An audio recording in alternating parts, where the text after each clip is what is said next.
is Oldecam. This is not a printed. What are we doing? We're doing our editorial today. Oh, we are? I thought we were going to be in front of the camera. I don't know. We're going to do it pretty quick. They'd rather watch Oaks, probably. Well, yeah, no, because we don't know if this is going to work since I can't see it to begin with, so. Oh, it's true. Well, we can't see we cannot see the screen on the camera. Yeah, indicate the wave runners out here. I'm going to talk about delusion. Delusion? Why would we want to talk about delusion? Well, because that's what the Democratic Party sees in the end. They're firmly convinced, even though there's 91 new members of the Republican Party are going to be seated, and only 9 new members of the Democratic Party, that they won the last election. Well, you know, there's something called putting a spin on things. I know, but that's when you're we're talking a 10 to 1 difference.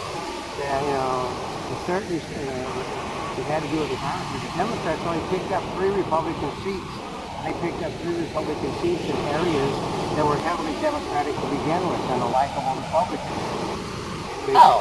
So, you know, like Nancy Pelosi, you know, having her victory celebration, and Barack Obama, you know, telling people he told the world that the whole world has came over to the United States to view on how to save the economy of the world. Yeah, I could just hear what the other countries are talking about that one. Well, yeah. They're basically getting ready to start one god-awful massive trade war, and this guy actually thinks that they're coming over to him. He said the reason part of that is because the press, I heard this last night, the reason why he gets so much good press out of this country is because he's talking to people that totally absolutely hate the United States, and he makes a point of telling everybody how we're a substandard nation.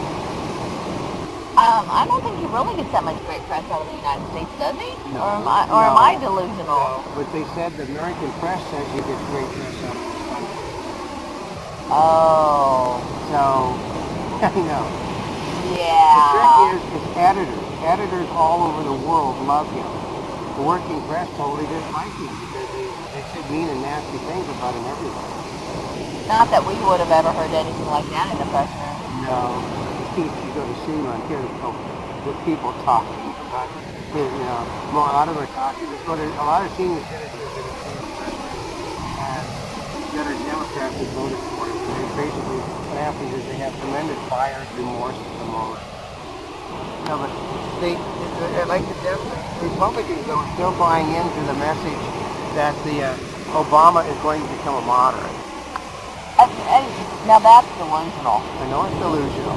They totally and absolutely think that he's going to become another Bill Clinton because he has to. Well, listen, he couldn't possibly have won the health care thing without bribing people with tons of money. And they didn't think that he could do that. They didn't think he could get cap and trade through the House because there were too many members of the House Representatives that live in coal-producing and energy-producing states. He got it through. You know, so... And then they found out he lied to everybody. You know, well, if you knew him, you knew he didn't support the military. So saying that he was going to go all out to win, he didn't give McChrystal the troops he needed, which is why McChrystal badmouthed him. Well, yeah, but see, part of it is that should not be surprised to McChrystal that he was not doing what he needed. Well, but you know, he was a good soldier. He fell on his sword for the president. Because remember, it was the president's people that ordered that guy to be with him. Right, and the president is the commander-in-chief. So he had to do the interviews, even though he didn't want to do the interviews. And then they bounced him because Rolling Stone. What he wanted to do, he's wanting to get rid of the general staff to put people in that take his service. But then he didn't count on totally getting shot down. And they actually firmly believe they still believe that if we'd have got our message out, we, the people, would know how great healthcare is. There's another delusion. You know, the delusion isn't only in politics. It just happens to be delusion all over politics right now. Yeah. Well, because they're showing us the most outward. Yeah. Politicians basically don't have a brain. Okay. Why would you want to elect anybody that wants to be a politician? Well, usually the smartest people never want to be politicians. I remember years ago listening to Robert Redford, and they wanted him to run for the office of the presidency, and he said that you know, he has more power in Robert Redford than he would as president of the United States. So why would he want to run for president? Because you imagine, I mean, basically it makes people old. Yeah, if you ever look at the presidents when they come into office and then when they leave the office, how many more gray hairs they have? I know. I mean, George Bush Jr. basically got white-haired and thin. But they do say you have the weight of the world on your shoulders. Yeah, but not Barack Obama. Well, I think he thinks it's, camp? Yeah. Look, Obama has taken more vacations than any other president in American history, and he has spent more time out of this country. Well, because he's trying to help our economy go. Well, you see, he came back with one trade deal, doesn't have any arms treaties, has got nothing to show for all his trips out except the Nobel Peace Prize, which everybody in the world is laughing at. Yeah, and he thought he was going to get it again, didn't he? He actually thought he was going to get a second Peace Prize. The only reason they give him the first one because they thought he was going to immediately pull all the troops out of Iraq and Afghanistan, but he didn't want to be charged. Well, he didn't want to have it in his first 2 years of office a retreat like we did in Vietnam with people on the roofs of buildings hoping for helicopters to pull them out. Well, that's what he was going to get. Yeah, because I know people that were on some of the last Jeeps, the military personnel, that were basically fleeing for their lives as Vietnamese armor was coming down the streets. Oh, really? Yeah, and basically they, you see the pictures of them driving their boats off into the water in order to try to get away from them, because that was a Democratic Party retreat, folks. That's what the Democrats are known for, is retreats from battle. Not that I would bring up the fact that my father in the Battle of Bulge said that he was so far back into the lines when he got into the Battle of Bulge that he could see nothing but Democrats. So my father didn't think it was the Democrats. Well, you never know how many people they can save in their retreat. Well, yeah.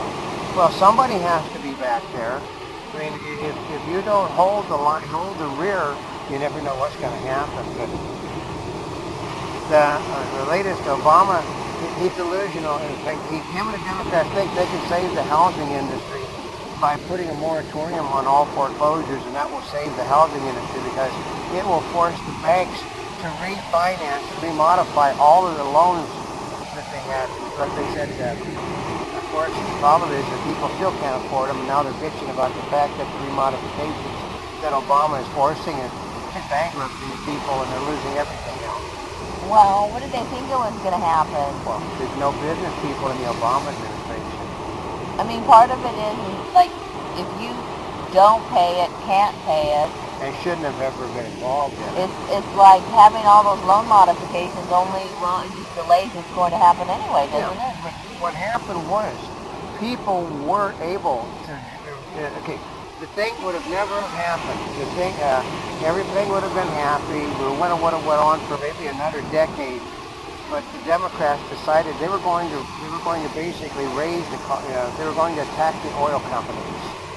By attacking the oil companies, they caused the gasoline prices to go up. People then had to make a choice. Do we make the payments we can barely afford on the homes, or do we buy the petroleum to keep our cars going so we can keep our jobs? When they made that decision, they didn't pump money into the houses. When they didn't pump money into the houses, the banks stopped loaning. When the banks stopped loaning, the businesses stopped hiring and they started cutting back on personnel. Well, I will tell you now, it's like we're just a couple weeks away, not even a couple weeks away from Thanksgiving. Yep. Less than that, and it's like the housing market here in Southern California has come to a screeching halt. Well, you can't borrow money, and the banks are afraid that the Obama administration is going to throw you in a jail cell if you make a loan to anybody. Well, the other part is if you buy something out of foreclosure, what happens? They take it back from you? Yep. That's the whole trick. The foreclosures aren't moving, the new homes aren't moving. The industry has came to a dead standstill, and may for a year to 2 years while Obama's going through this nonsense. But he doesn't want much. He just wants all the banks to give everybody that voted for him their home free. Yeah, and then what happens to all the other people that didn't vote for him? Well, the people that didn't vote for him have to pay for the homes that he gave to people for free. Yeah. And so it also makes their homes less valuable. Oh yeah. Already, homes have lost at least 40% of their value because of the Democrats. So, it's delusional. This George Bush caused the problem with his easy loans. No. And that was done by a Democrat called, Clinton. He arranged the Fannie Mae and Freddie Mac for basically, almost no credit loans to get people into homes, and that's what's killing the business. So, and another one this morning. George Bush had Navarro, saddle us with $1.5 trillion in debt. No, George Bush had debt of $300 billion. 2 weeks after Obama signed in as president, he spent $1.2 trillion. But he had to spend $1.2 trillion to cover the $300 billion that George Bush spent. Wow, imagine that. If he didn't spend $300 billion, everything would have been even. I know. But since that thing, he spent like $4.5 trillion in order to save this country from George Bush's debt. That's right. Guess how much we're in debt now? Yeah. And every country in the world is all over Obama this week about the Federal Reserve, which he said he has no control over spending $1 trillion to devaluate the American dollar. Because it will make our products so much cheaper to buy, they still won't buy the stuff. Well, part of it is as much as they would like to. I mean, that might have been like the old school thing, right? But part of it is like between Europe and the United States, is the cost of labor is so much lower over there that it's so uncompetitive that, like if you're going to India and trying to get the Indians to sign a trade agreement to buy tens of billions of dollars of American-made merchandise, that they can buy the same stuff. They're basically a penny on our dollar. Why would they want to spend 99 cents more to buy something from America when they could buy it there or in China? China has no labor law. And he went over and pushed the value of labor unions to the Indians and the Chinese and the other Asian countries. Yeah, they don't even have labor unions in China, and that is the socialist world with no labor unions. Yeah, but part of it is socialist world with no labor unions. They have, I remember hearing some of the stuff. It's like, what was it? The lady was allowed an extra half an hour to birth a baby. Yeah, and they had to get back to work again. Yeah, come on. No, but it's delusional. It's just like the Democrats are in denial that they're not in charge. And the Republicans are in denial. They refuse to believe that he isn't going to move to the middle. Well, they're both in denial. Yeah, and then the Democrats refuse to believe that Tea Party people were responsible for electing anybody.